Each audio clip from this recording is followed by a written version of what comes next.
Hello, episode 400 of the Sunday New York Times Read Along. Thank you to everyone who is joining us and particularly watching the replay. We have a special show today. Tom Jolly, Wayne Kamidoi, and Mike Connors are joining us as guests. Paula Kiger is back as a special co-host. 10 years, more than 275 guests, episode 400. Thank you to everyone who has supported us over the years. We are excited about today's show, and this is something that I knew we were going to hit, but it just feels different as you get close to it. And to have these three guests and to have Paula come back just makes it so special. So the first off, again, thank you to everyone who is watching on replay, and make sure you like, comment, share, retweet, tag your friends, do all the things you do to make sure that people can find the show. Right off the bat, I want to make sure that folks know about the New York Knicks special sections that we have. You can get them if you go to tinyurl.com/NYT-Knicks, tinyurl.com/NYT-Knicks. We'll be talking about this later today, but this is a special that our friends at the Times were able to share with us, and we're able to share with you. We'll be talking about the power of print throughout the program. A special shout out to our sponsors, Muck Rack and the Graphic History Company. Thank you so much for your support over the years. We couldn't have done it without you.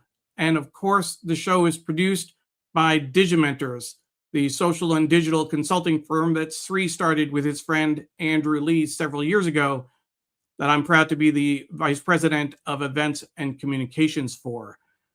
We have a lot of people watching. We will get to them in just a moment. We'll start with Sujana saying happy 400, and she noticed the tan shirt that I'm wearing. That's part of our branding. Pulled that out for today. Jonathan says, greetings from the East Village, where I hope to hear the 400 episode despite the noise from Pride Fest. Yes, it's Pride this weekend, this month. Joanne Flynn Black says happy 400th. Amazing. Watching on LinkedIn. Gunther is saying congrats to the 400th episode, watching from Austria, if I'm not mistaken. Patty Freudenberg is watching as well. And for our next guest, I'm going to bring up Sri to do a special hello. Sri, good to see you. Amazing, Neil. I can't believe it. 400 years, 400. It feels like 400 years, but 400 episodes. Actually, to be fair, it feels like yesterday that I picked up my paper on a Sunday morning and I said, there's this new Facebook Live thing. I was looking for things to play with and test, and so I said, let me just read the Times or flip through the Times, and that's how we started. And I did that for about a year and a half every Sunday that I could. It was very spotty because I wasn't thinking of this as a show. And then you came along and you offered to kind of be my digital wingman and post links and share comments and all of that. That made a big, big difference.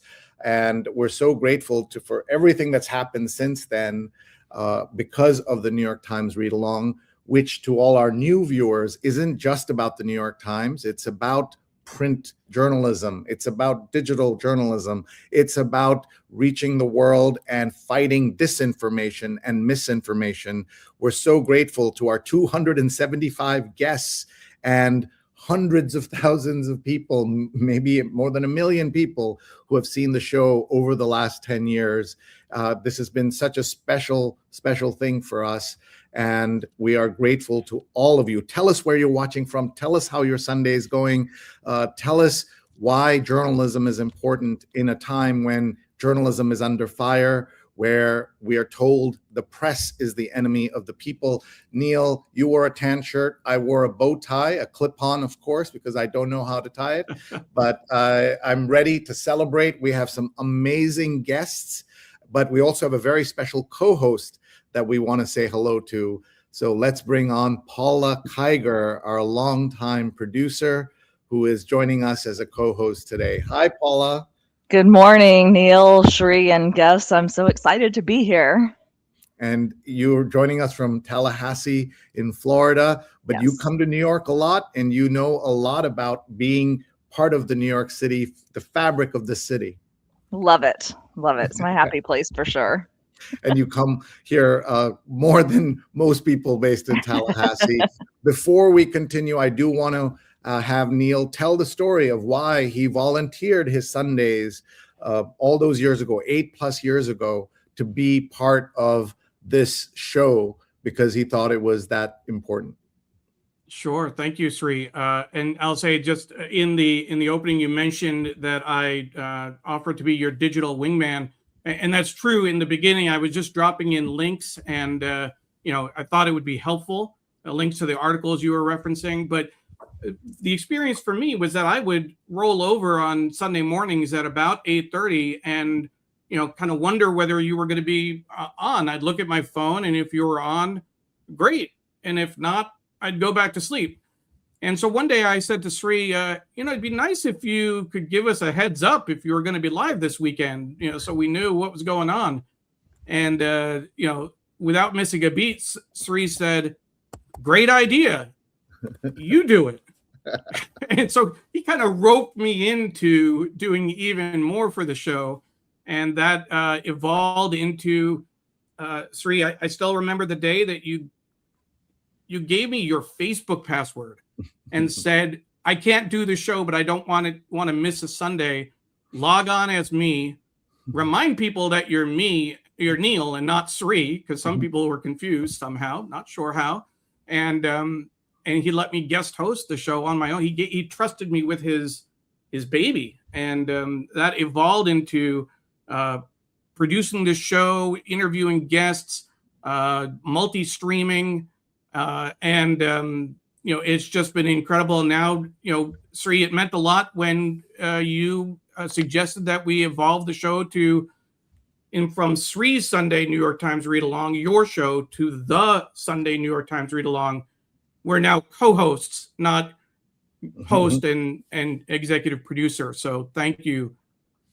Thank you so much for that. The story that Sri thought I was going to share is really the personal story. My dad was a avid New York Times reader, and I remember getting the little blue bag on our driveway every day. And I grew up reading the Times, and it's been a part of my life. But when he passed away in 2009, one of his wishes was to be cremated with a Sunday paper in the casket. And I still remember putting that Sunday paper in there. And I think this is a lot of the, kind of what keeps me grounded and keeps me focused on the Times. I think this is the right time to say hi to that special friend I was telling you about, Sri. My mom is watching from New York. She says, good morning. Congratulations for 400 episodes. Mom, I wrote on Facebook, I'd like to think Dad would really enjoy the show and that he'd appreciate it. He'd have some snarky comments. He would, but he would have enjoyed it. Well, while I have both of you here, Neil, every time you tell that story, or when I tell that story to other people, I have goosebumps. And Auntie, thank you for supporting this show, and thank you for the amazing friendship I had with your husband, Neil's dad, who was a newspaper publisher himself, an ethnic newspaper publisher, who took on this idea that this young journalist at the time and the South Asian Journalists Association was important, and he would come to meetings and support me personally and the organization. It meant the world. So thank you to the Parekh family. And Uncle, we're thinking of you out there, and we appreciate you instilling the power of print in Neil's mind. It's so important. With people watching from all over the world, we already said hi to Gunther watching from Austria, and we're just so grateful to everyone who can be with us. Doug is watching from Marin County, California. Thank you for creating this amazing community and honoring journalism every week for so many years. It's also 5:40 in the morning, and Doug is awake and watching, as are so many other people. Patricia says 400 episodes of excellence, and Joe, I think Sujana saw what she looks like balloons in the distance, but it's actually a lamp that I think everybody in my family hates but tolerates because I insist that it stay there. Rupa is watching. She's actually sitting over there and watching. That's now her office. So I expect those balloon lampshades to come down at some point. And thank you to her and the entire family for tolerating. Imagine somebody on Sunday morning, 8:30 a.m., reading a paper out loud, shouting on the screen when necessary.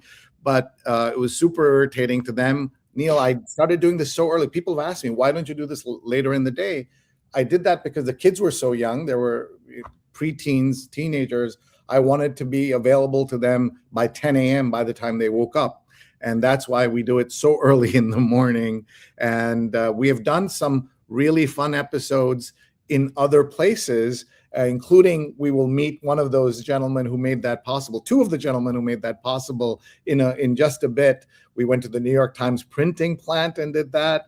We've also been to other places. You got to go to the home of Amy Verschup, the travel editor of the New York Times, and read the paper with her. You've been to the Toronto Globe and Mail's office. We have done the Khaleej Times in Dubai. So this is about the Times. It's about a celebration of journalism. And John says, well, if you think of it in years, it's your quarter century. And Diane, watching from Margate, New Jersey, usually, congrats to Sri and Neil on the 400th show and all you do for the journalism community. Sheila is watching. She's one of India's great anchors, journalists, and she has a book out on her years of working in Indian television. And Melissa Ludke. Neil, we'll let you say hi to Melissa. Melissa, so glad that you're joining us. Melissa, of course, is a journalist herself. She broke down the barrier. She broke down two barriers, Sri. One, as a sports journalist back in the 70s, sued to get access to Major League Baseball locker rooms. And we interviewed her for that on this show. But I also, Melissa, with your permission, I want to share that you were also on the other show that I produced, Shining Light on Shadows, a candid conversation about mental health. And she shared for the first time her own experience with mental health issues. So, Melissa, I am so honored that you are a part of our circle. Locker Room Talk is her book that Sri is showing. Both of those groundbreaking conversations are important to me, both Locker Room Talk and your support and advocacy around mental health issues. So thank you so much. Thank you. Paula, your thoughts as we get ready to bring on our guests?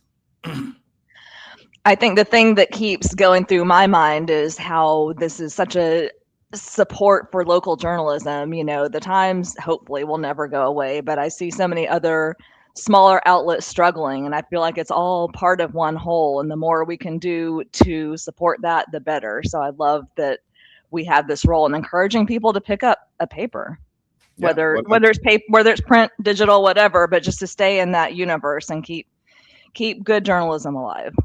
Thank you. And thank you for your part in supporting us, where you wrote about us in 2018 on your blog. And that was a special moment for us when that happened. Neil, I am excited to bring on our guests. I just want to show people very quickly what the paper looks like so they can see that, and then we'll get right into the today's conversation with our three fabulous guests. I know that Mike Connors, who is one of our guests, loves it when he sees me do this with the paper because he produces the print physical edition of the paper himself. So that's really important and really cool. So let's look. This is yesterday's headlines. I always like to compare the two. In Venezuela's rubble, listening for whispers and longing for help. Death toll jumps as hurdles slow relief. Just imagine all the pain people in that country have gone through in these few days. And then look at the layout. They're given the entire above the fold is for this. U.S. strikes Iran in counterattack. Drumbeat of death surrounds Myanmar rebels. Yale seeks talks in U.S. inquiry on admissions, and hope for light at tunnel's end in Penn Station. You know, I was going to look at the paper, but it doesn't make sense, Neil, to look at the paper just us. We have three amazing guests joining us, so let's bring them on. Let's put the card up so we can get everybody ready to bring in our guests, our very special guests today. This is our 400th episode, and we couldn't be happier or more honored to have with us Tom Jolly, the print editor of the New York Times, Wayne Kamidoi, New York Times art director, and Mike Connors, New York Times production manager at the managing director of the production department at the New York Times. Please welcome these three amazing guests. Oh my God. I can't believe that we have the three of them on the show. I want to let everyone know, even before we let them say hello, we have been working with Mike, Tom, and Wayne for about 6 years now. And this is, to me, the dream team. Having them on for the 400th episode, I reached out and they almost immediately said yes. Thank you so much for your support of the show. It means the world. We loved it. We love the show. Yeah. Thank you. Let's ask you all to kind of just react to being on the show and seeing the show for all these years. I know it's not something that you knew we were doing when we started, so we'd love to hear your thoughts. Let's start with Tom Jolly. Thanks, Sheree and Neil, and let me join the congratulations on the 400th episode. It's an auspicious year for anniversaries: 250 for America, 175 for the New York Times, and 10 plus 400 for you guys. That's a great accomplishment. Look, we're proud of our work, obviously, and so anybody who celebrates it in the sense, or at least talks about it in the way you all do, we want to be supportive. And as Paula and Sri and I think Neil too were saying, anything that can promote journalism and the continued success of journalism, we want to support. The Times has been very good about working with local journalism programs to support other news organizations around the country. We don't want to be alone in the world. It's important to have all kinds of journalists around the country, and competition is good too. So thank you guys for all the support. That's such an important point, that we need all kinds of journalism organizations, small, big, national, regional, and the Times is a successful business at a time when there are so many unsuccessful businesses in journalism. But the way that you all work together and encourage local journalism is very important, and I'd love to hear more about that. But let's say hi to Mike Connors, who has been a great supporter of the show. He's with the New York Times production department with the printing plant at College Point. Welcome back, Mike Connors. Thank you. Good morning, everybody. I'm proud to be here, and I'm honored to be here. And as my third go round on the show or more, and like Neil points out, supporting the show and looking out for opportunities to promote the great work the folks I work with and for, I'm very fortunate to be part of a team out in College Point of over 500 people. Some great bosses, managers, and friends. They form all those relationships with me. And people that have shown me throughout the years. We talked before the show started about people saying print. I had guys in the 80s telling me to get out of the business. And as time goes by and celebrations, this is my 50th year there. So I haven't given up all those years later. And I have no intentions of going anywhere soon. But we have the opportunity to work with people like Tom and Wayne and his great creative work, and Andrew a couple of weeks ago, who was on the show, and we get to put the finishing touches on it and get it out to the readers out there. That panorama that Andrew did on 10-Minute Art a few weeks ago, and some of the things that are coming down the road. The compliment that we pay to journalism out in College Point is simply amazing, that we get that opportunity and to show off their work. And I think we'll talk about that basketball team that won something 2 weeks ago during the show, right? And we won't talk. Neil, I promised I wouldn't bring baseball up right now. Well, anyway, thank you for we the said invite. we wouldn't talk about the Yankees. We wouldn't talk about the Yankees. We can definitely talk about the Mets. Wayne may take objection to that, but that's his decision. Well, I thank you again for the invite. Thank you. And Mike, just remind us, you have a deep family connection to the Wayne? New York Times. Yes, Mike do. does. Mike does. Yeah, Mike, tell us that. I'm the fourth generation in my family to be working Yes. in the New York Times, and my great grandfather came here from Ireland in the early 1890s, I believe, and was a doorman security guard for the New York Times. And here I am, 130 some odd years later, the fourth generation of Connors at the New York Times, and very blessed to be able to say that. And I'll do a shout out to the Sulzberger family for being part of that success and the way they've taken care of their product, the Times, and all of us. Controversy is everywhere in journalism, but they are a wonderful family and group of people to work for. And again, the folks that I work with at College Point, the talent and the urgency and the engagement, are very blessed to be surrounded the way I am. And 50 years later, like I said, I love coming to work every day, and I'm not swinging the bat for the last time anytime soon. All right. So because when you hit 50 years at an organization, people might start hinting, right? And so you're making it clear here right now that you're not. I am. Hint. There's no Rolex in my mailbox yet either, so it'll take a lot more than a Rolex to get you. That's correct. Out of there. Passion is number one. I'll also tell everyone that those of you who've been to New York, when you drive from JFK, from LaGuardia, depending on where you are, where you're going, you will pass a building that says the New York Times on it, and you may think it's the print, it's the newspaper headquarters. It's actually the printing plant, and the New York Times is itself, of course, in Times Square, where the journalism is produced. But it's all a team, and so important. Let's bring on Wayne Kamidoi, art director at the New York Times, who's also been such a great friend. Well, thank you for inviting me. I'm honored, as Mike and Tom are.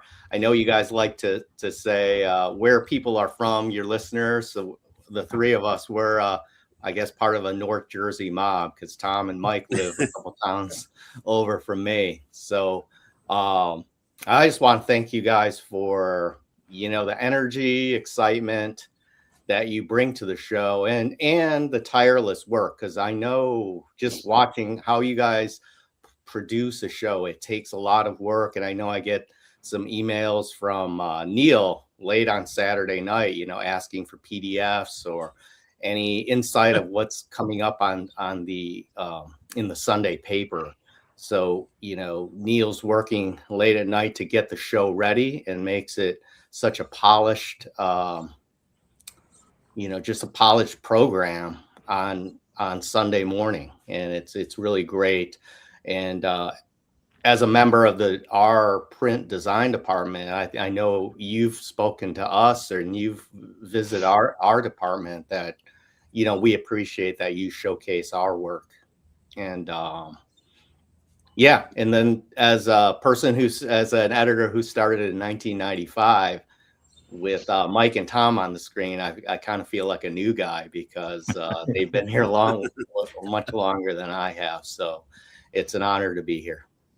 Thank you. And what I want to do is just welcome some more of our guests. And I know both Neil and Paula are itching to ask a lot of questions. So let me just go through this very, very quickly. Joanne, great friend of the show, is watching from Morristown. She just sent us a photograph of Neil and I heading over to the home of Tom Jolly to do the first time we were at Tom's home, reading the Times with Paula Baranakis, the former national copy chief of the New York Times, eating bagels with Tom at his home. It was we could not have imagined something like that could be possible. And we're so grateful. Deb is watching from DC, and happy 400th on the American 250th.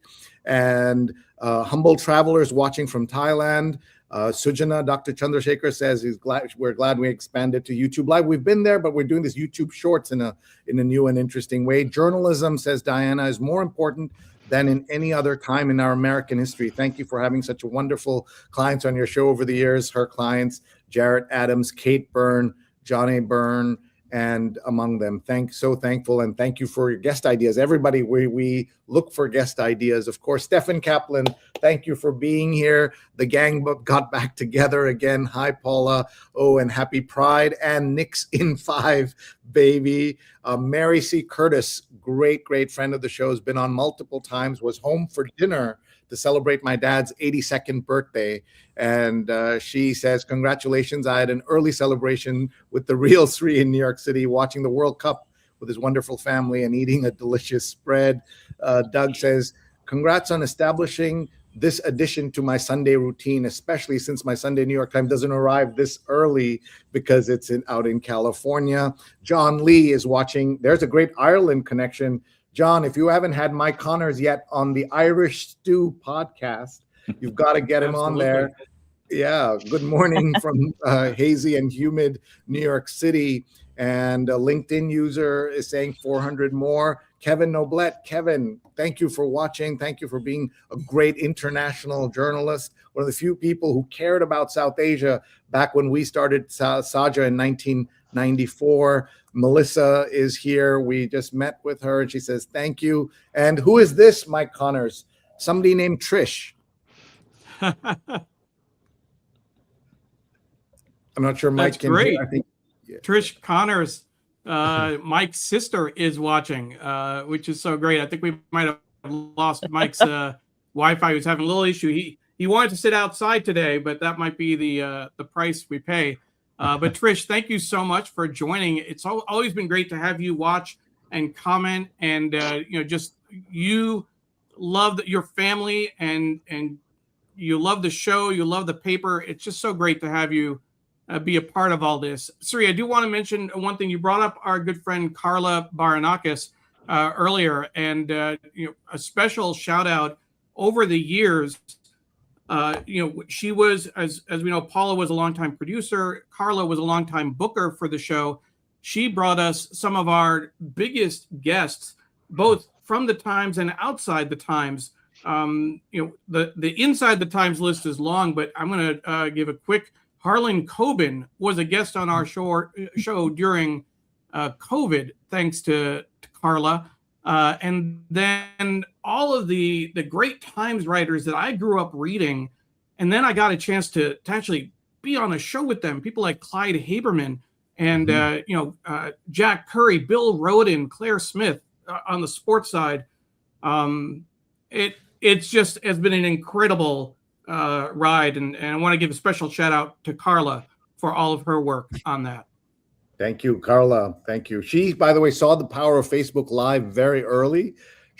When I got a puppy named Tara, who some of you have seen on the show, she's now 10 years old. She's going to be 11. She had me come out to New Jersey and interview a dog whisperer named Corey so that I could learn to be a better dog owner. But she knew that using technology would get me there and be able to do that, which was a lot of fun. Here is a greeting from Justiano. And Amy is watching from Bellevue, Washington. And speaking of family and sisters, this is Neil's sister watching very early. She's tuning in while she finishes up her packing. So welcome. Thanks for doing coming that. East. Yeah. She'll be flying to New York. Yeah. And Trish is excited about the Knicks. And in Verona, New Jersey is Ron Thomas, who's usually watching from Dubai. And Ron's been a great supporter, guest, connector on the show, a great person. Thank you, Ron, for all your support. Chitachi is watching. Happy Sunday. I'd like to remember being with Chitachi in Florida on Martin Luther King Day weekend, the Sunday before the Monday inaugural of Trump 2. So that was a before the current times kind of situation. Pradnya is watching, popping in from Paris to say congratulations. Thank you for all your support. Lisa is watching from Virginia Beach, and so many other people. I want to get to our guests. So Neil and Paula, let's go ahead, Neil. Right before we do that, Instagram comments. Instagram is actually more active today than usual. Sri Walter Grayson is joining, saying big day. Deborah Kerr was saying hello. Kavri Madhavan, a former guest on the show, and several other people are watching on LinkedIn. So, on Instagram. So thank you for that. And the LinkedIn user, Sri, that didn't come up with the name and picture, that was Walter, saying congratulations on 400. So Walter, thank you so much for all of your support for the show. Thank you. Let's go to Paula for a question, and then we'll get back. Oh, by the way, since Mike has gone indoors, look at him, always troubleshooting. Mike, I love that you do that. I don't know if you heard, but we've booked you on the next podcast because the Irish Stew podcast says we'd love to have Mike on Irish Stew.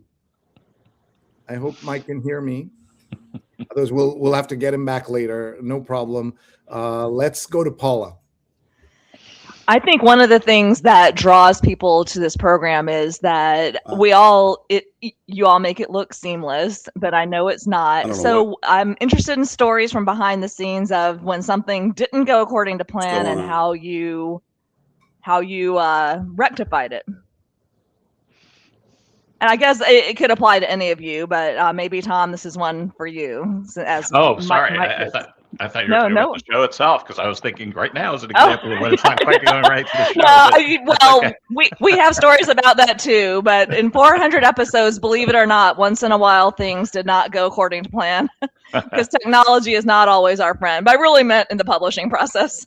Right. Well, I mean, every day is a challenge as to how news is going to evolve, when certain stories are going to be available for print. Wayne and I both came up and spent a great deal of time in the sports department, and there's nothing like being on deadline and a playoff game goes to extra innings, or I can remember this was when I was in Pittsburgh, before I came to the Times. We had the sports section leading with the Los Angeles Dodgers losing to whoever it was in the World Series game, and it was on the pages, and Wayne will know, the former Tigers player hit the home run that won the game, and we had to throw out the whole page. And so things like that happen all the time, and people like Wayne, one of the things that amazes me about Wayne is that he will come up with a beautiful design for a page, and then news changes and he just throws it away and does it over again. And when I first started working with Wayne, I was just amazed at his ability to react like that and give up some beautiful work that he had done on a page and just react to the news. So having that kind of mindset is really important on a daily basis. Yeah, thanks, Tom, for your compliments. We, as a department, when you're dealing with news, especially, is you can't hold on to an idea very long, or you have to be able to pivot pretty quickly as news happens, especially in the world we live in today. One story I have just from the Knicks run to the playoffs, I know Tom was involved in getting it started, was doing a special preview section for the Knicks. And it was going to be, if they got to the finals, we were going to do or if they won the NBA championship, we were going to do a champion section. And there was all this advertising that was kept being purchased, and the section kept growing and growing. But the Knicks had not won the championship yet. Didn't do Knicks in 5 as Stephen got his wish. But we were doing work led by Tim Oliver, who is now the sports art director. And we were teaming up with a bunch of editors and designers. and we were working on a section as if the Knicks won. However, if they didn't win it, a lot of that work, or all of that work, was going to not be seen. But the only way to produce a section that was going to get out as quickly after they won the championship eventually had to be done in advance. And so we were just working as the games were going on, with the thought of that this may not ever see the light of day, or Mike's printing presses. So, that's just part of the job, but you have to be prepared. And that's for the Knicks run in this case, that's how we prepared. Just doing it as if they were going to win. So as they kept on winning games, anyone who was working on it for sure definitely became Knicks fans like myself. I can give you speaking of that special section, sorry, Tom, I was going to say we have the PDF. Go ahead. I was just going to say that I was nervous for other reasons, because I think it's pretty well known at this point that we had created a large special section on the election of the first woman president in 2016. As Wayne said, all the work was done in advance, was prepared for publication the day after, so it would have been Tuesday was election day. It would have been in the Thursday paper. But of course, that we still don't have a woman president. And so all of that material had to either be retrofitted into other purposes, or just never saw the light of day. So I was glad that the Knicks won for that reason too. Just to understand, when sports teams print the paper, their T-shirts and hats, presuming they'll win the Super Bowl or the championship, they then ship them off to other countries. Are there places in other countries where maybe they get newspapers where there is a headline that never, or alternate history or alternate reality? Has that ever happened? That has not happened to us, but of course there's the famous Dewey beats Truman headline from Chicago that haunts every newspaper editor since then. Neil, tell us how we can get these PDFs, even though you may not be a Knicks fan, you will, as a fan of journalism, want to get your hands on these. So please tell us how we can get them. Absolutely. So thanks to our special friends at the New York Times, we have these PDFs on our website. You can go to tinyurl.com/NYTKnicks. That's NYTKNICKS. And you can download not just these 3 special sections, the finals preview, full parade coverage, and the special section that Wayne was talking about, but there's also a image of the tip that you can get on our website. And I was just showing that real quick for folks, so you get a sense of what's there. This special section, with the championship winner, just look at the layout, the secret to the sorcery of Brunson. This is gold, literal gold. And the ads. That's one of the things that we've always talked about. We always make it a point to talk about the full page ads in the paper as proof of the viability of print journalism and the New York Times. It's a successful endeavor, not a failing paper, as some might call it. But Mike, can you talk a little bit about this specific project in terms of the ad space and the editorial coming together? I think the ads themselves are really well done and really incredible.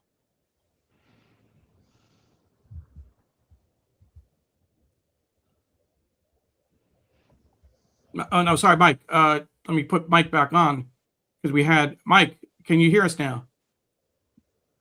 I don't know if we can hear you though, Mike. We're not getting your audio. We're having some technical difficulties with that. As Mike figures out which microphone he has to switch to since he moved to indoors. Tom, can you speak to coordinating with Mike on the layout? Absolutely. One of the adjustments we had to make was that the sports section on weekdays is normally printed behind the business section. So this, of course, had to be a separate section. And, Mike can talk about the details of rearranging the press run to accommodate that, but he did, obviously, College Point did. And in terms of the advertising, I work with we have a liaison from the advertising department who works with me to just kind of keep me abreast of what the interests are in terms of advertisers wanting to be in certain sections. And this was pretty remarkable. So many advertisers kept every day. It was like, we got another one, and it really was right down to the advertising deadline in terms of people still buying space. It was very heartening from that point of view. The other thing that is notable about this section, I think, and one of the things that we talk about the benefits of print is the scale of imagery. So it has a wraparound one of these sections had a wraparound cover. Actually, two of them. I think the parade section and the championship section had wraparound covers. Yeah. So which is a challenge for the press room to make that color photograph look as crisp as it did. And I mean the production on these sections was just amazing, I think. And we're always very proud of the production work that the College Point does, but somehow this one really stood out. And Wayne can probably talk to some of that, because that's something There's as an art director. an example of that wraparound cover. I mean, kudos to Mike's team. I mean, one of the successes that our print hub and our print design that has made us really feel good about our work is the end product. And that comes a lot from Mike's team at College Point. If you ever get it, and if you get a chance to visit Mike and see his team at work, they really care about the quality. I mean, they're printing thousands of copies. There's going to be some mistakes, but they look to rectify any mistakes and make it as good as possible. And as Tom said, for these sections, they were particularly beautiful. And when you pour in a lot of work leading up to it, and then when you see it land on your doorstep and it looks fantastic, it's a really great feeling.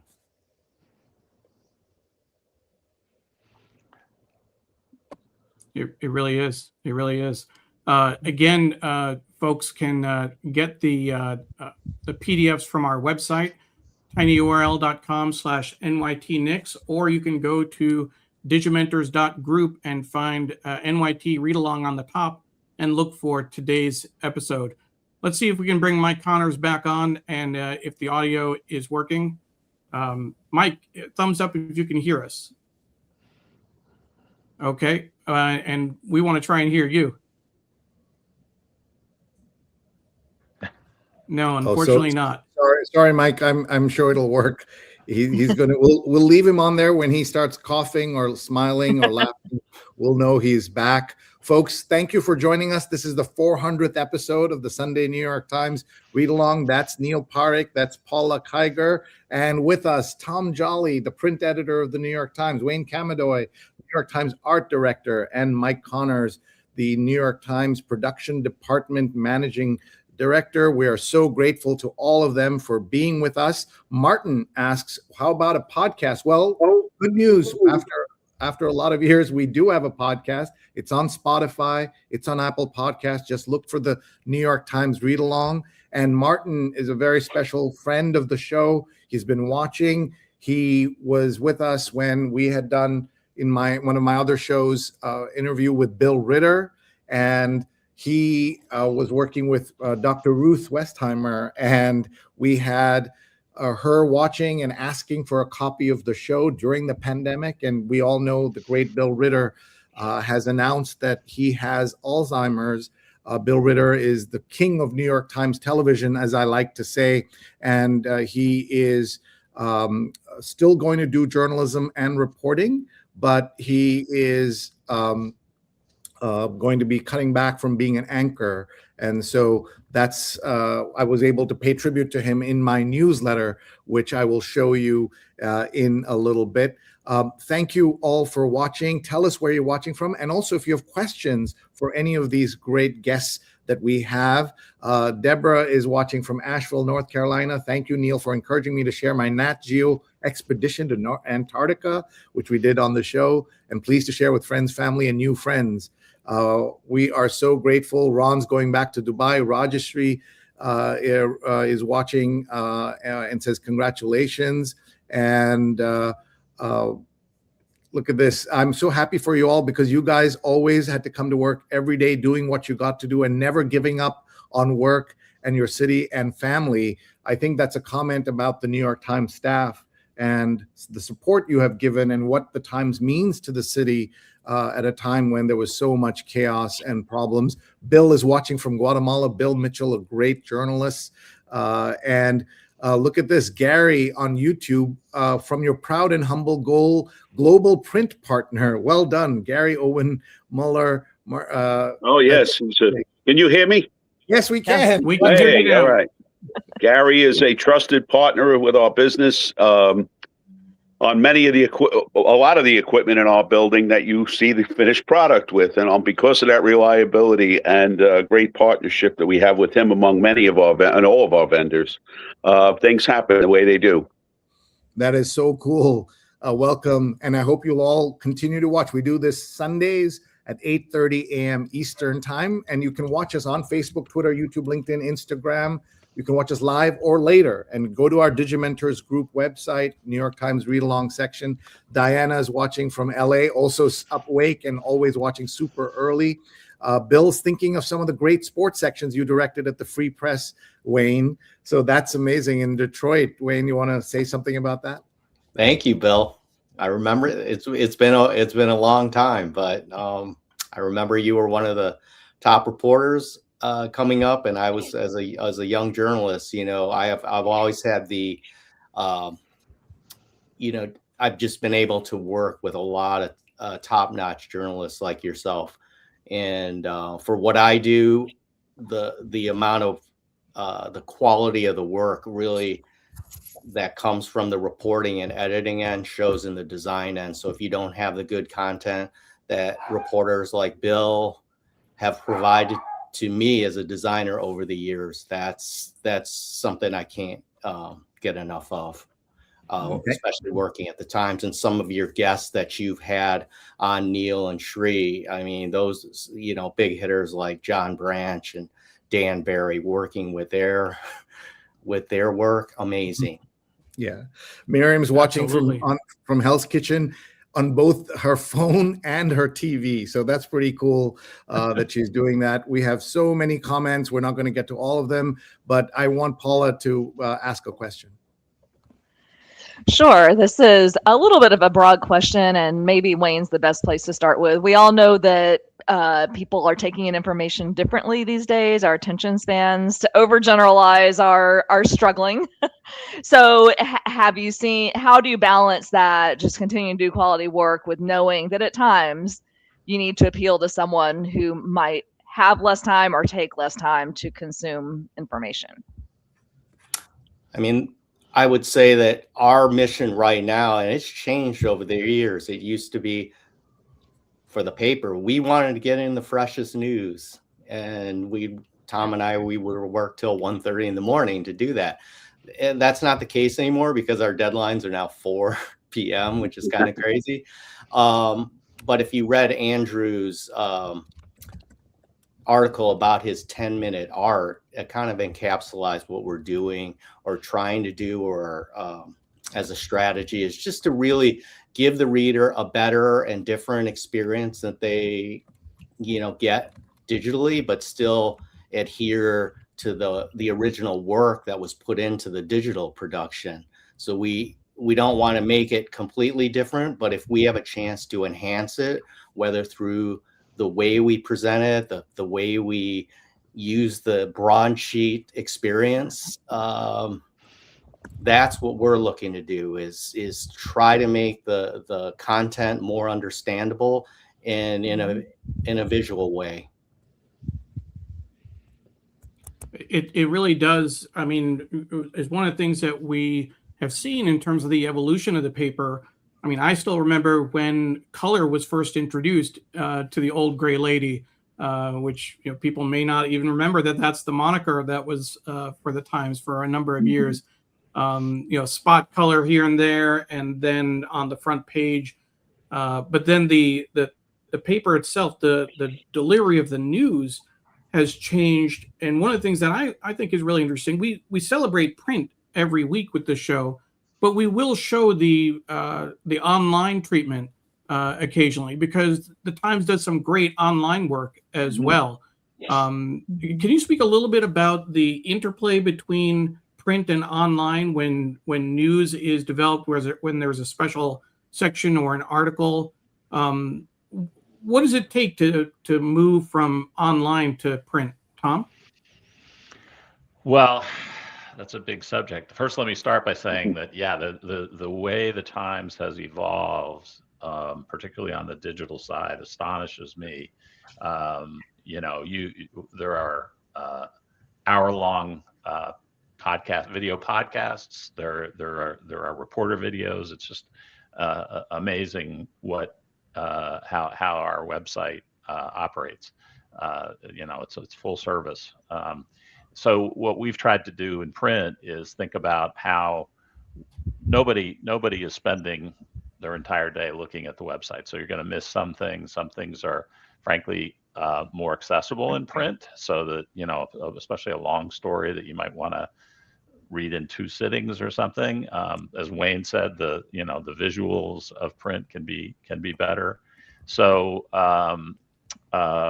we look at the newspaper as trying to give you the best experience from the website, and not everything on the website. And one of the challenges, to get more directly to your question, is that a lot of the times on the website now, when there's a news event developing, we're covering it in what we call a live report, so that our reporters are literally writing 1 or 2 paragraphs on the latest information. And if you're looking at the home screen, you can follow along with those developments quickly, rather than the old days where a reporter would go out to cover an event and write 1 story later in the day.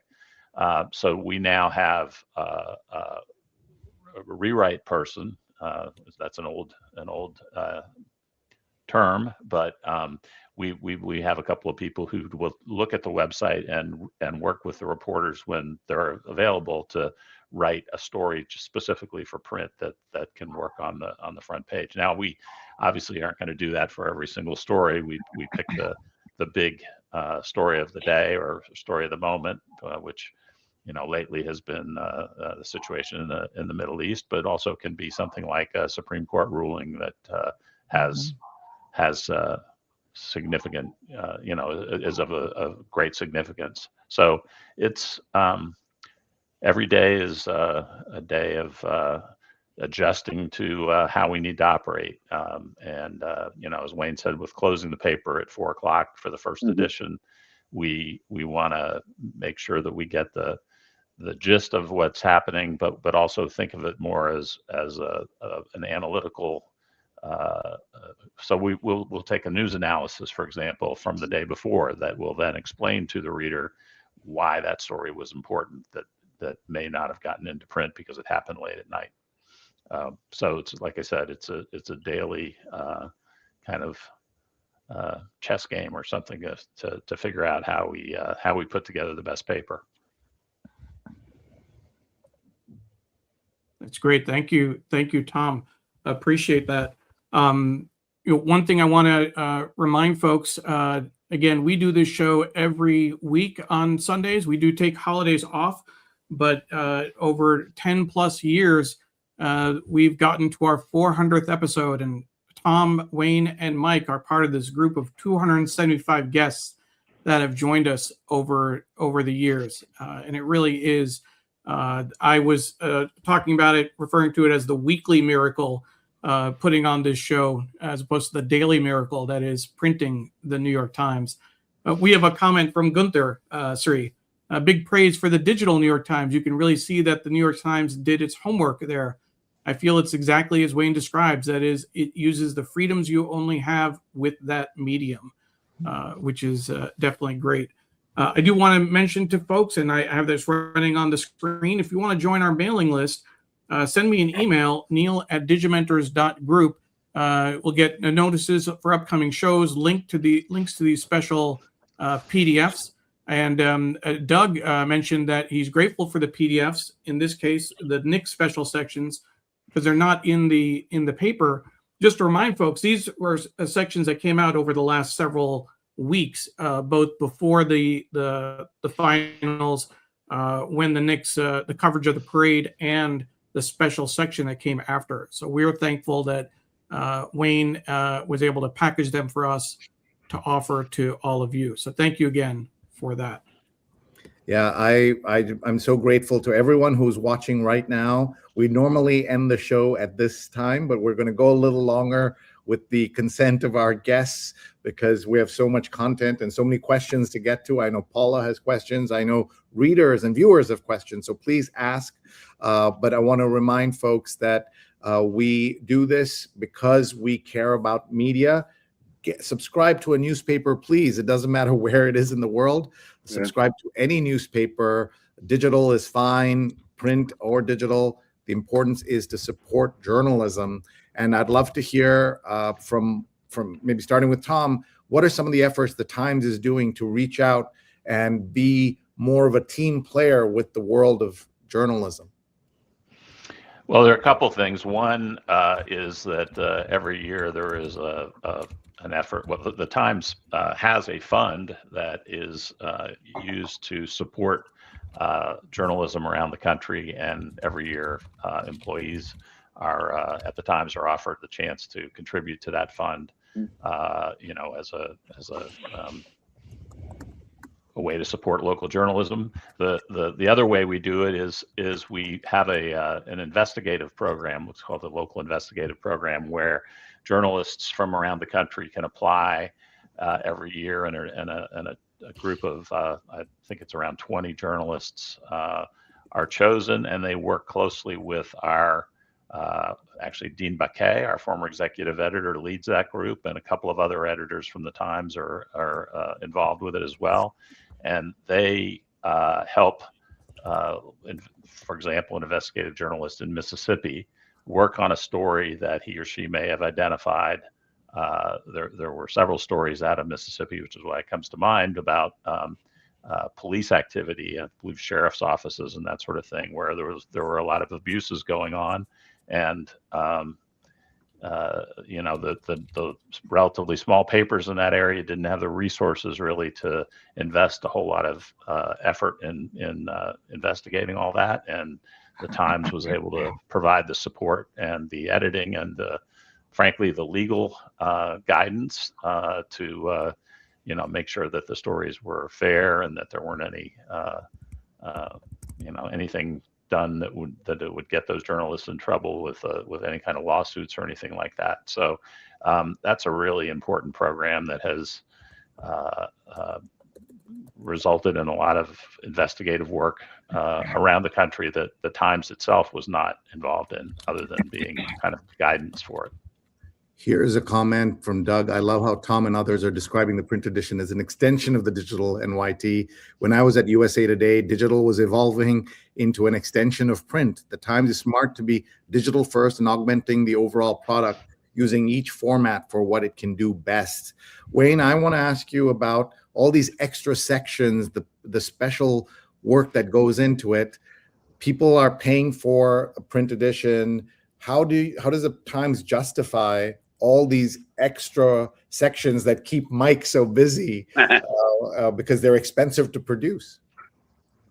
Well, since I don't handle the financials, a Neither do lot I. of those ideas come from our staff, but then they funnel through Tom, who then has to deal with probably someone else to help justify the cost. But I think just in general, for the special sections, let's say I work on some of the cooking sections, it's good to promote our top work. And if there's a way we can do that in print, then we can justify the cost, because if you start printing these on the bright white, as they call it, paper, which is a better stock, the price of the production of that goes way up. And Tom can or Mike can tell you more about that. But I think from a design end or as an editor who comes up with some ideas with the team, we just have to present to Tom, like, why should we do this as a special section? Or, and if it isn't obvious, we can then just say that this really needs to be pulled out and be presented in a different format that makes it better for the reader. I think in the end, it's everything we try to do is to make it better for the reader. So one way I think about this, Tom, is that you are selling a very expensive product, relatively speaking, and once people have subscribed, you want to keep giving them things to make them feel better about the subscription, so that when the bill comes up for renewal, they say, okay, what did I get for it? Does that make sense? Is that something that you're doing? Absolutely. We talk about it all the time, giving gifts to our readers. The Nick sections are a good example of that, but so is the 10-minute art section that Andrew did and was on this show, I think 2 weeks ago, talking about. There is all this great work being done on the digital side. And frankly, some of it is so long and expansive in either words or all kinds of other ingredients to it that, you want to do it in a separate section to give it room to breathe. And as I say, to give our subscribers something that they can really hold on to and appreciate. And basically broadcasting, this is special. This is not your everyday newspaper. We're giving you something special. I love that. Sri, I need to jump in, Sri, because Paula has to leave. She has a previous commitment, so she's going to have to jump in a few minutes. Paula, I just want to take a moment. I'll give you the last word, but for folks who may have joined us more recently, Paula was a longtime producer of the show. She took on my role of putting in links and engaging with the audience on Facebook when Sri handed me his password and said, you host the show when I can't do it. So I got a chance to work with Paula for a number of years. And Paula, I wanted to just thank you for all of your work to make the show a success. And, really all the support you gave me personally, phone calls after every episode I hosted. Paula, did that go well? Did I do this right? Was that okay? Did I go too far on this question, etc.? I appreciate, in the Saturday afternoons when I was prepping for the show, you gave me more support than you realize. So thank you for that. Before you have to leave, I want to give you a final word. Right. Well, the read along has in general been personally and professionally just a true joy, and I'm so grateful to have had the opportunity to be involved. It really has meant so much, and it's connected me to my favorite place, New York, which in itself is a godsend. So I didn't know, Neil, if you wanted me to leave off with a question, but I'll do that. And then if you want to take it, you can. If you want to move on to something else, I am interested in, over the past 10 years, what has changed about accessibility. I know there's a large print edition. I know there is audio. Hopefully our world is getting more cognizant of the fact that readers have a variety of challenges in accessing the news, and we want to make a product as amazing as the New York Times available to as many people as possible. So I'm curious if any of the three of you have thoughts on that, and thank you again. Thank you, Paula. Good luck and enjoy your Sunday. Thank you for everything you've done for us, the New York Times Read Along, and for New York Times fandom. It really means a lot. Thank you very much, Paula. And I'll see who would like to go. Yeah, Neil. I do want to point out, though, that I let Paula have the final word, and she could have gone off on a, congratulatory, it's great to be here. The show is great. Thank you, Tom, Wayne, and Mike. No, she ended with a question, because she's always pushing that in terms of good content and good information. So Paula, thank you for that question about accessibility. And I know you have to run, but we will let Tom and Mike and Wayne answer that. And I'm sure you'll go back and watch the recording I will. when you can. Thank you That's again. everyone can do. So everyone, please Yeah, thanks, Paula. Yes, Everyone, thank you can watch live or later our shows and go to the New York Times read along button on digimentors.group, and you can find it there, or on my YouTube, LinkedIn, etc., and on Neil's Instagram. So that's something you can do. Let's go to Tom first on this question of accessibility. Well, it's a great question. And, obviously we want our journalism to reach everybody that we can reach. So the Times has done a lot of things to increase accessibility. I don't know if it's true of all of our articles, but many of them you can actually listen to now, thanks to AI. There is a voice that reads those stories. We also translate to Spanish in many cases. Many of the stories are translated to Spanish. We also translate to Chinese and Russian or other languages when we have a story that we think is of particular interest to that group of people.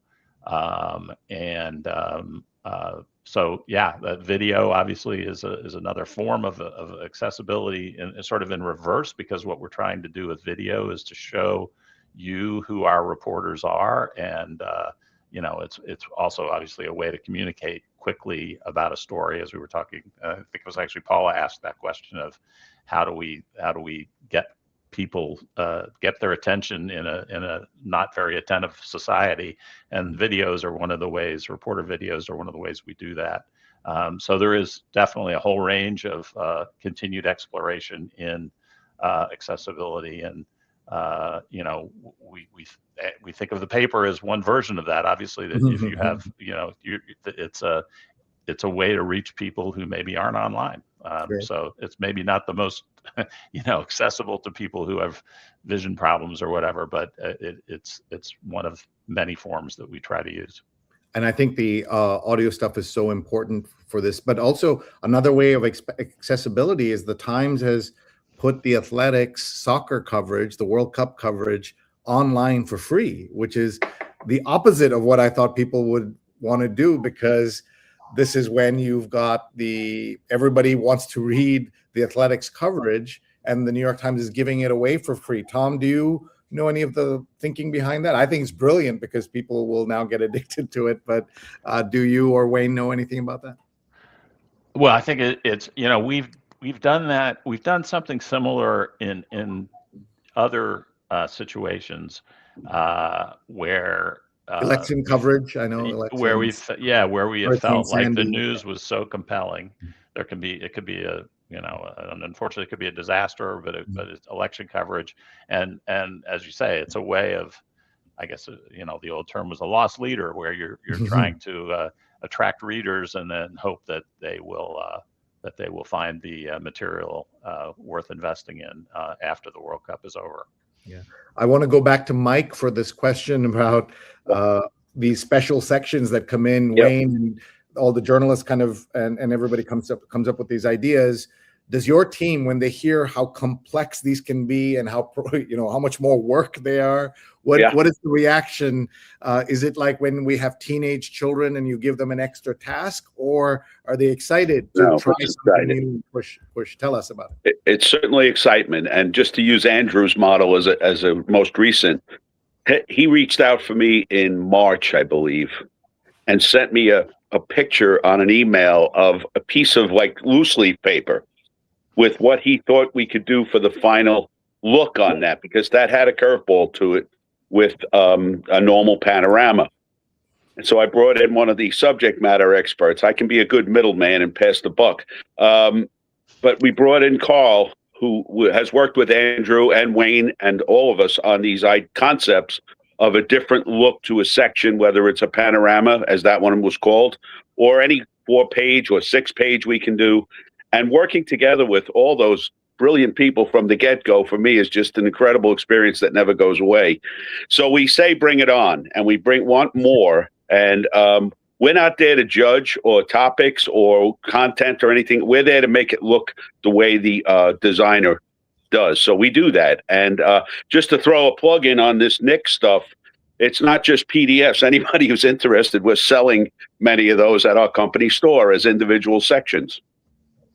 All right, so Can people I- can can go I and just- look them there. Yeah, please. Sri, Ray. can I just say, I think one of the most kind of gratifying things that has happened in as print has evolved is the relationship that we've established and built on with the printing plants and the work that those folks do. Mike is being modest because as he always is, but you know, the that 10-minute art section was just an incredible production effort. And I mean, I joke that I'm waiting for them to produce origami out there one of these days. And I don't, and Mike is right. They wouldn't say no if we said that. No, we won't. If Wayne came to Mike and said, I've got an idea for an origami section, he'd figure it out. No, you would. Well, one thing that we talked about earlier was doing a project that never saw the light of day. One of the first Pano 8 projects that we thought would work was a Dan Barry article about a boxer. And so we mocked it up, had Mike print it, and then we as the news design team presented it to Tom Bodkin, who's been your guest before, I believe. He was the creative director, and then he looked at it as just, I'm a reader. And then Tom was like, this might not be the best format, but we were so excited to try this new technology or a format that Mike could do. And you know, we took Tom at his word. He was right. It was not the best project to do, but you know, we invested our time into it and it didn't work out. But then we did that as a special Dan story as a special section, and that kind of started the ball rolling on taking our you know, some of our best enterprise journalism and making it into a special section. And then we later did a Pano 8 on, I believe the first one was on Thanksgiving cooking. And that turned out to be the right way to use that format. And we've done it ever since. So that's probably been 10 plus years. We've always worked with cooking on a Pano 8 section to just display their recipes. So just to be I clear, just want to point out. Thank you, Neil, for showing that.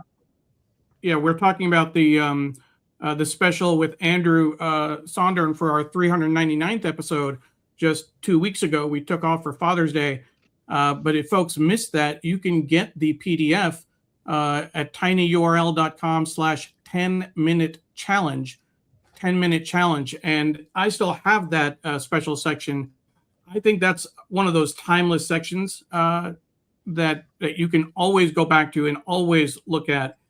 This idea of looking at artwork for 10 minutes and then seeing what you can learn. I think that was incredible. So thank you for that. And Mike, it was your suggestion to bring Andrew on the show. So appreciate you flagging that for us. Oh, by the way, we're selling those copies too. I think we sold out actually. I sent them more, Tom. I know. I sent them a second truckload. All right. A funny story. I sent the photo to you, Neil, but one of our top designers, Andrea Zagata, had posted it on her Instagram, but she made a big sign by our desk because in the print hub, everyone from the staff was coming by asking, hey, do you have any special sections? And then, you know, over and over. And then she just made a sign said, there will be more sections. We don't have any now, but we will get the more. next special sections. You ran out. But, you know, so there was an appetite when it comes to those kind of stories. There's an appetite for people to save those still as a you know, a commemorative or stash it away in their attic and save it. And we love that. Folks, we have about 15 minutes left with this great team and this 400th episode. We are so grateful to everyone. Tell us where you're watching from. Tell us how your Sunday is going. We're live on Facebook, Twitter, Instagram, YouTube, LinkedIn, and the Digimentors website. Please check out all the archives on our YouTube channel. You can find it if you look for me and hit that subscribe button, of course. One of the things we want to do is just tell you about our newsletter, which Neil's going to pull up. This I do every Sunday, And I just wanted to show you the last two newsletters. One was about the great Bill Ritter, and we mentioned that he announced, very brave, his fight with Alzheimer's as a TV journalist in New York. And for Father's Day, I got to spend my day with my dad. You can see me there, born in Tokyo, and then in New York City in 1982, and then in Shinnecock Hills in the Hamptons with my dad last week to watch the US Open. And I know Mike caught that and was happy to see that. So now my dad is actually sitting here. So I'm going to turn the camera so that my dad can say hi to us. Hi, Joe. Hi to the viewers of the famous New York Times read Sunday morning. I've been used to it for several years, and I watch it when I'm in India, but more when I'm here and I can watch it personally. So I'm so glad to be here and see that it is running very well. After all, it is New York Times and my son. There can't be a better combination. Thank you very much. Thank you, Achan. You were friends with Neil before I became friends with Neil. Right. Yeah. Is a pillar of the story. I know And it's Ambassador TP Srinivasan. I want to make sure everyone knows that. Retired ambassador in India's foreign service. The story is that my parents knew Sri's parents, and in fact, Sri had met my dad. I had met his father and mother. I know my mom was close with as well. And I didn't meet Sri until his wedding in DC. My dad couldn't make it, and I was living in DC, and he said, my friend's son is getting married. Go, offer good wishes on our behalf. And I said, okay. And I was in the line to say hi. I had the invitation in my hand. And as I got up to them, I said, congratulate, I guess you're Sri. I guess you're Rupa. My dad. Congratulations. But it's been great having your father with us, Sri, on multiple occasions. Mm-hmm. And do want to take a moment. I know, obviously, you lost your mom a few years ago now. And I know that she was always a very loyal watcher, as my mom is. And, she is still in our hearts as well. Thank you. Thank you very much. And that means a lot. And my dad and I are coming to Washington on Tuesday and Wednesday. And so we're going to meet some of our friends there. If anybody's watching in DC and wants to meet us for coffee on Tuesday or Wednesday lunch, please let us know. But I do want to say, if you haven't subscribed to the New York Times, subscribe to the newsletter, please do. srinet.substack.com, srinet.substack.com. And we are so grateful to everyone who watches. A couple of other quick announcements here. I'm sorry, I'm ruining Neil's layout here just very quickly. We have a workshop. Neil's getting mad now at me, but we have a new workshop that an AI philosopher and I are teaching. AI is being done to you, now what? And on July 11th, it's a Saturday from 9 to noon, 3 hours on the skills you need and the confidence you can get to survive in the AI age. Just go to srinet.mn.co, srinet.mn.co. Just take a screenshot or use your phone, and we're offering 50% off for anybody who uses NYTR50 for this. Cheaper per hour than anything that you could sign up your kids for. They'll never get good at some of those skills that you've spent a lot of money getting your kids. So they'll use this maybe as a gift to a young person in your life, or take it as a family, but it will help you and make a difference. Sorry, Neil, I had to do that. And I'll show you later how to add the image so that it doesn't do that next time. See, I'm always learning from Neil. And then I do, on a serious note, want to pay tribute to Om Malik, who co-founded Saja with me. You can see how young we were in 95 and in 98. We founded Saja together with our dear friends, M.K. Srinivasan and Dilip Masand. And he had heart issues for a long time. You can see the New York Times wrote about his heart issues when he got sick because he was such a big name blogger. He was in the New York Times twice about his heart attack in 2008 when this all happened. And he, at that time, if you'd said he would, he had a second chance in life, and he embraced it fully and got to live for another 19 years. But imagine the New York Times covering your heart attack. And then he was in the Times for something else. Let's pull this up. This is a lovely little piece in the Times, a nonstop party for South Asian homeboys. His side gig was running desiparty.com. Desi, D-E-S-I, is a word that means South Asian. And he ran this, and the story was written by Tony Ramirez, who our friends on the show know.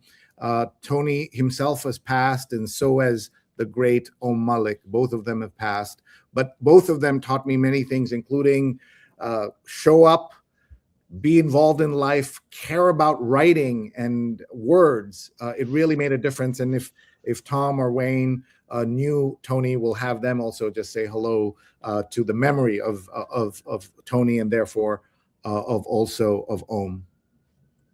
Absolutely, yes. They're missed as well. Yeah. Thank you, Tom. We just have a few minutes left. Tom, I want to ask you a kind of global question about the New York Times. In an industry when there's so much pain, what has made it possible, in your estimation? I'll ask the other two as well, and Neil, as an observer of the Times, what has made the New York Times not just survive, but thrive at this moment? I remember reading predictions that by 2025, there'll be no print newspapers in the United States. And while we have lost I think hundreds of print newspapers have stopped, 25,000 journalists have lost their jobs, the New York Times is surviving and thriving. What is your opinion why that's happened? And then to Wayne, and then to Mike, and then to Neil. I mean, in a sense, it's simple. We've been very fortunate to have leadership that understood or interpreted the future of journalism in an intelligent way. And one of those ways, frankly, was maintaining the print newspaper, which still produces a great deal of revenue for the company. I won't name the company, the other newspaper company, but a couple of years ago, I was contacted by representatives of this company who said that they realized that they had abandoned print too quickly, and that it had cost them a lot of money, and they were struggling because of it. And so they were asking me for how we operate in the print hub and kind of some guidance to try to revive some of their print work. I'm not sure that how well that worked for them, but it was pretty telling. I thought that they recognized that they had moved away from print too quickly. And one of the things that has sustained the Times is the fact that print revenue has enabled us to invest in the digital work and develop a video department, for instance, that is growing very rapidly at the Times.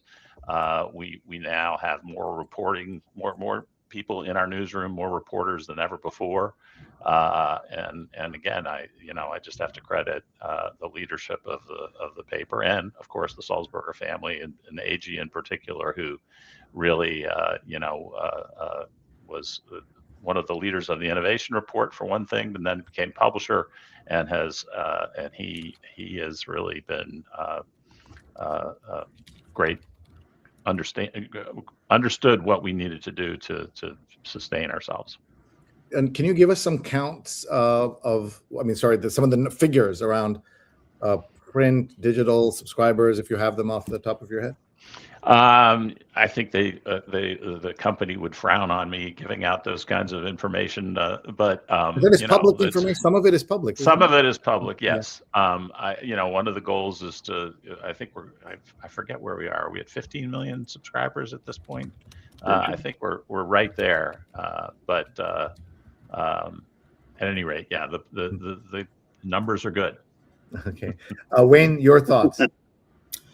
Well, I just think that, from a global sense, it's been the Times has been able to evolve and change and keep up with the changing landscape of the business. I mean, as Tom alluded, other companies haven't been able to do that.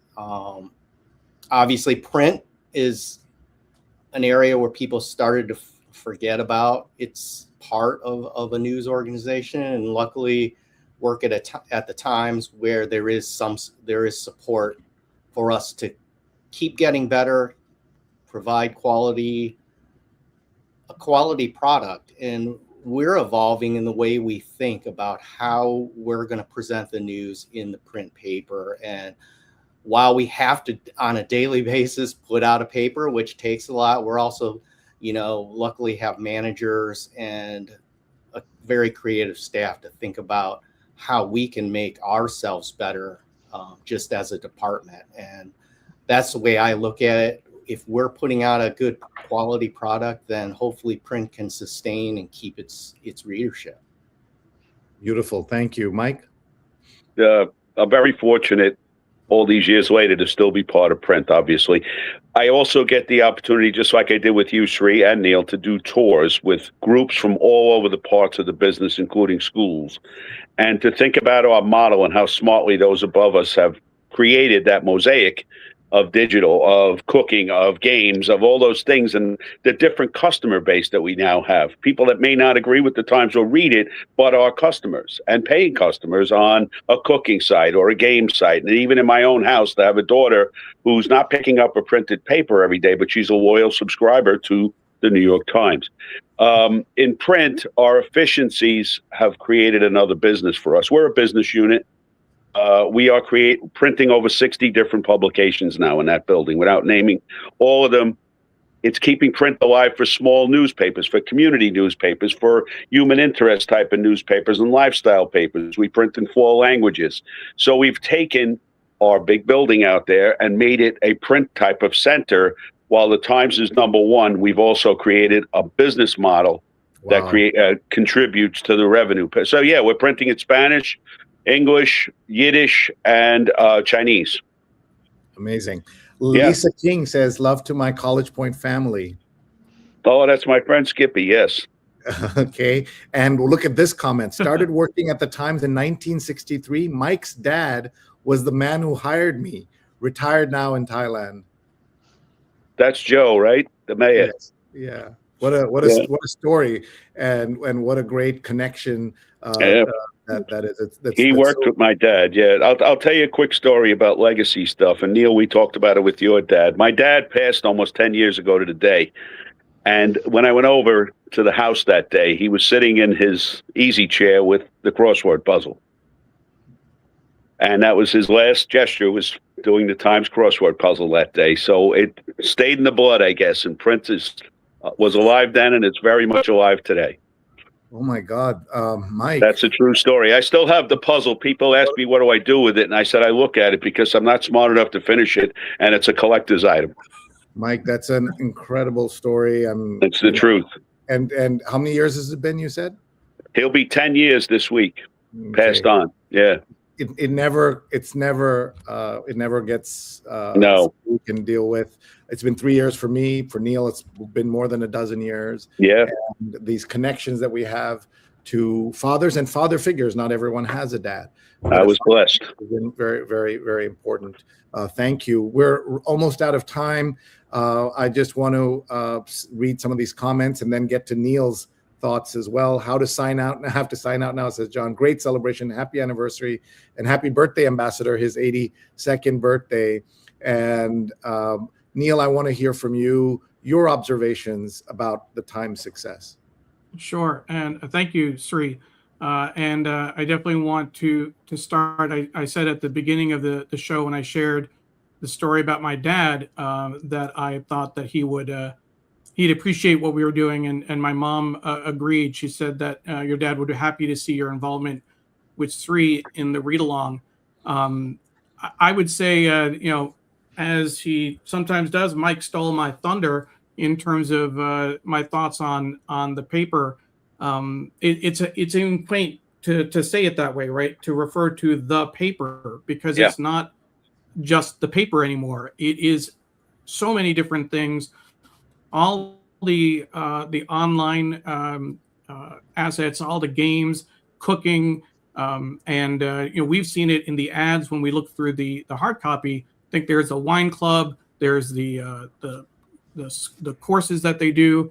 It is as full an enterprise as you can imagine.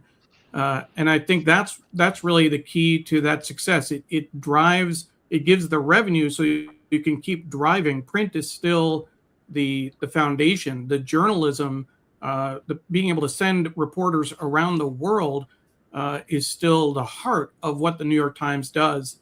But making that business decision to broaden its base, to diversify its offerings, it's so much more than just a newspaper with the video and the podcast. Modern Love. Quick note: Daniel Jones was a guest on our show one year on Valentine's Day. That's just one of the interesting guests that we've had. But that's what I think that the key is really just that broad base that the Times has established. And I am, just in awe of everything you do. Dr. Sujana Chandrasekhar says, my mom goes through it page by page, first reading all the ads, then going back to skim the news. My dad is all about the news. They're in their 90s now. We should send this to the ad department to know that there's somebody who reads the ads. Really cool. Doug says, oh my God, this is also so moving. My grandfather did the same thing. The day he died was the first time he didn't finish the crossword puzzle. Yeah. Wow. What does it feel like, gents, to be part of something like that people care about in this very unusual way? It's it never ceases to amaze me. We hear from readers who care so deeply. Mike will know this. Sometimes I'll get an email complaining that the paper doesn't feel the same quality, and I mean to that level, our readers care about. We'll get emails correcting a grammar mistake because people expect us to be perfect, which is something we attained for, but don't always make it. But the investment our readers have in the Times is really gratifying. Thank you. Wayne, what are your thoughts on that question? Well, I just think that we do have a real rabid core audience, especially for print, although, digital is the way to go, is the way it's moving. But the people who do read print as their way to get the news, I mean, that's a challenge for us to take the new innovative storytelling that digital is doing, but then not forget about it for print, saying we can't do it. So we try to find ways to do it, and whether it's through our design, editing on the print hub, and also having Mike's team be able to make it be reality. That is, as long as we can continue to do that, I feel like that's an important thing. It's an institution, and it's great to be part of that, and I hope it goes on for many more years, and let's not give up on it. Thank you, Sudha. Wow. I used to tell my husband, that's Neil's dad, do you have an exam of the New York Times? Because he was so 100% focused. He was studying it like he was studying for an exam. That's amazing. I'll just share my quick thoughts on this. I started reading newspapers because we lived all over the world. My dad would always have a newspaper or many newspapers with us. And I still remember the first day I heard this thump outside our apartment in February of 1980. We had just arrived in New York. Everything was new to me. I was 9 years old, and this thing arrives and in a bag, and it's so big. And that's because my dad insisted that we read the newspaper and we take it seriously and read it. I had to write an article. I had to summarize one news article by hand in a notebook that was part of my growing up, that was forced on me by my dad, who's sitting right here. And even today, when you go to his home in Kerala, there are 8-9 newspapers in English as well as in the local language of Malayalam that he gets, 4 English and the rest in Malayalam. And that's the power of journalism, is the power of newspapers. And that's why I became a journalist. I'm sure though my dad would have loved for me to become a diplomat like him as well. Look at what Ron Thomas is saying, that thanks for a great anniversary. Hello to your dad. Your show was an inspiration to me starting my podcast, and everyone should check out his. This is such a special day, everyone. Thank you so much. Here is Apollo watching from Philadelphia. He has been a great supporter of this show as well. And my oldest read an article on dinosaurs on page 1 when he was 4, Neil. What a story. Yeah. And my mom shared that my nephew, Sanjay, was an avid reader of the sports section. It obviously the switch to the Athletic, and we did a whole show about the sports desk. But my nephew used to read the New York Times sports section when he was 8 years old, and Sri's showing today's sports. So there is sports. It's just not a tennis. sports. There's sports. It's all written by the Athletic. Absolutely. Yeah. Certainly. I did want to share, Sri, you were talking about I mentioned earlier, my background with the Times, not just my dad reading it at home, but when I was in 11th grade, I did an independent study course in high school just based on New York Times coverage of Eastern Europe and Russia. That was our source material. That was my choice. I delivered the newspaper to the high school teachers. I did it in college. And in college, I actually signed up for AOL back in 1992, only because I could get the New York Times online at my computer. That's what got me into AOL. So, I mean, this relationship is long, it is deep, and it's just a part of our lives at this point. I mean, I can't tell you how many times I check the app on my phone during the day, just constantly looking for updates and what's new, what's being pushed out. It's in our blood.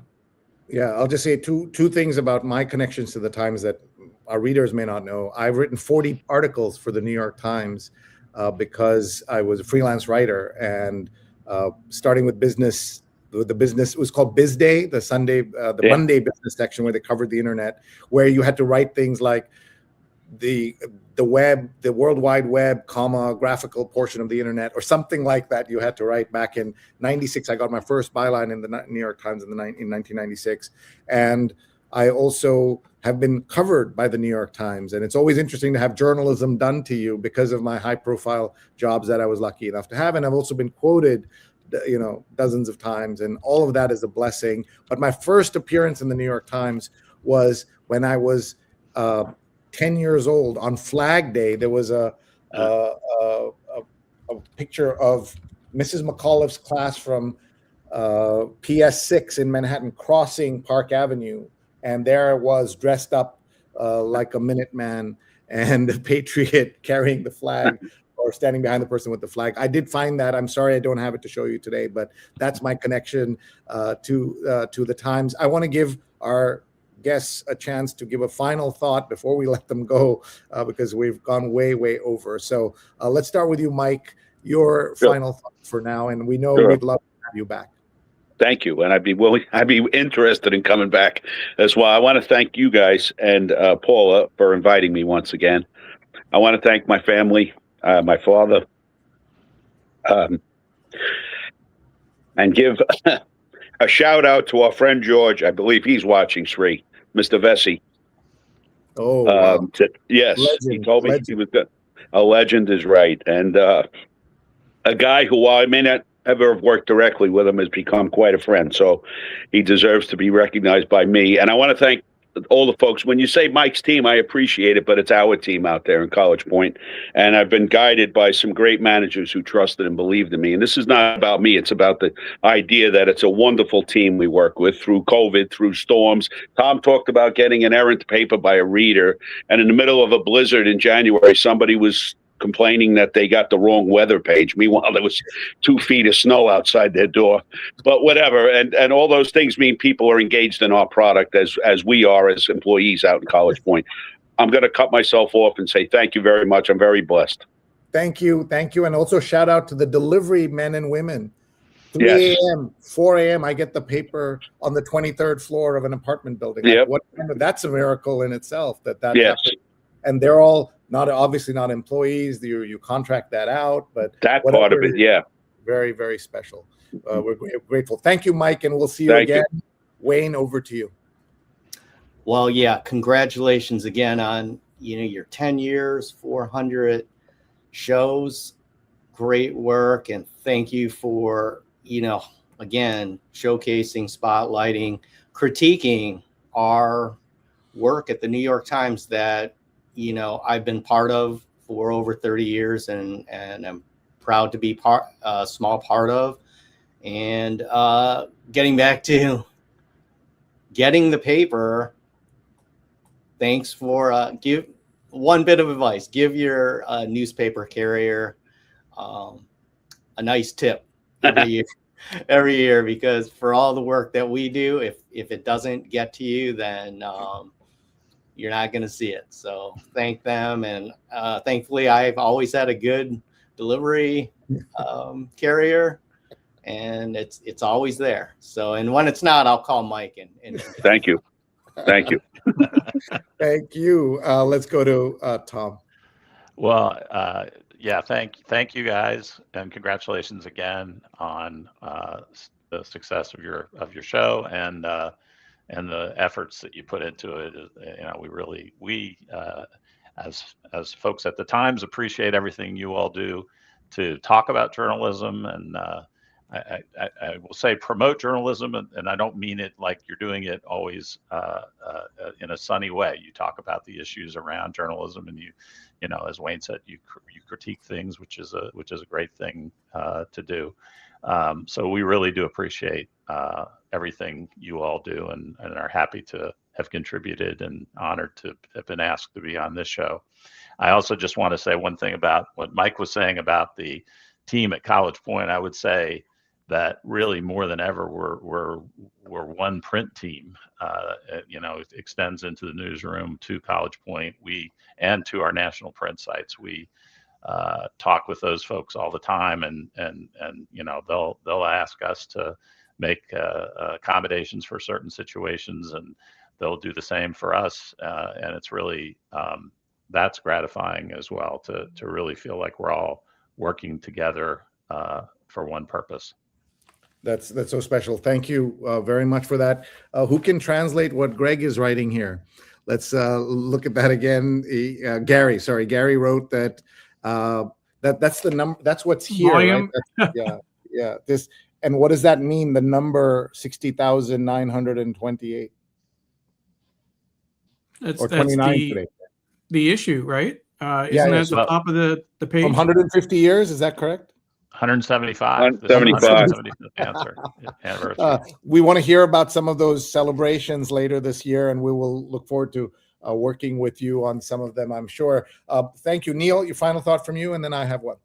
Yeah, just want to say a couple other comments. Naomi saying, wonderful milestone, watched your amazing evolution. And again, that evolution from Sri taking the New York Times and dropping it on his coffee table October 25th, 2015, and firing up Facebook Live. It started off as an experiment in social media to teach people how Facebook Live worked. And he just, used the Times because he was a journalism professor and a professor of new media to where we are today in terms of this production.